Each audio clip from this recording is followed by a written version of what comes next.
Solve using substitution. To use substitution to solve a system of two linear equations, as an example we have y equals 4x and 2x plus y equals 18. 1. Isolate a variable to one equation. 2. Substitute the expression for the variable found in step 1 into the other equation. And 3. Solve for the remaining variable. 4. Substitute the solution into one of the original equations and solve for the variable. Okay, so let's start with our equations. Y equals 4x and 2x plus y equals 18. Those are our equations. And step 1 says to, solve for one of the variables. We're completed. We did step 1. We don't have to do much sometimes. So in this case, step 1 was complete already just by noticing that we have y equals. It's in the form of y equals, so a variable is solved for already. Y is the variable that's solved for. So not much work had to be done for number 1. Step 2, substitute the expression for the variable found in step 1 into the other equation. So we're going to take the 4x and plug it into the equation 2x plus y equals 18. So plug in the 4x in where the y is in this equation. Hence the reason why this is called substitution. So step 2, substitute. There we go. We substituted the 4x in for the y.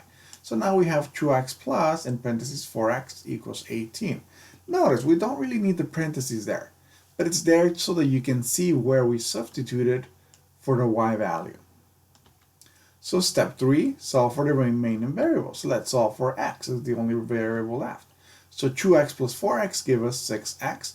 And now let's solve for the x. So divide by 6 on both sides then. 6 divided by 6 cancels out, and 18 divided by 6 gives us 3. So x equals 3 in this case. We found the first value, or the first variable value, which is x. X equals 3. 4. Substitute the solution into one of the original equations and solve for the variable. You have two options, y equals 4x and 2x plus y equals 18.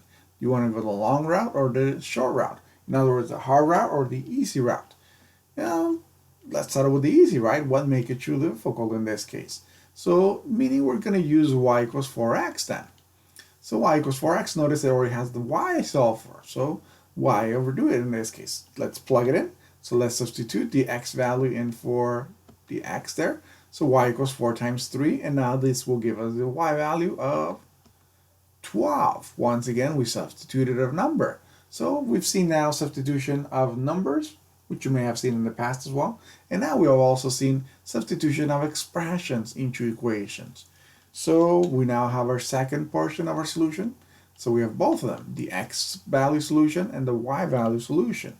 X value is 3 and the y value is 12. So let's write as a coordinate since it's a crossing point, right? It's where two lines intersect each other. And let's do a quick check just to verify that we got this correctly. So let's use the equation 2x plus y equals 18 just to do the quick check. We're replacing the x and the y values with 3 and 12. So 2 times 3 is 6. And then 6 plus 12 will give us 18. Does 18 equal 18? Absolutely, that is true. So we're done with this. We just checked that this is a solution of it. Once again, be aware. We just found the answer. So this is a consistent system with one solution, agreed? And we want to realize also that in this case, here's another example just for reference though, be aware of that. We could have plotted it. So in other words, you could graph it. Once you graph it, you can see the intersection point, the center where they intersect each other, right? Or you can see it via a table. In this case, this has nothing to do with the previous example though, be aware of that. But the intersection was that x is -2 and y is at 1 for both of those cases because it's where it crosses. So once again, we found the intersection of two lines, which is a single coordinate. In this case, we found it to be 3, 12.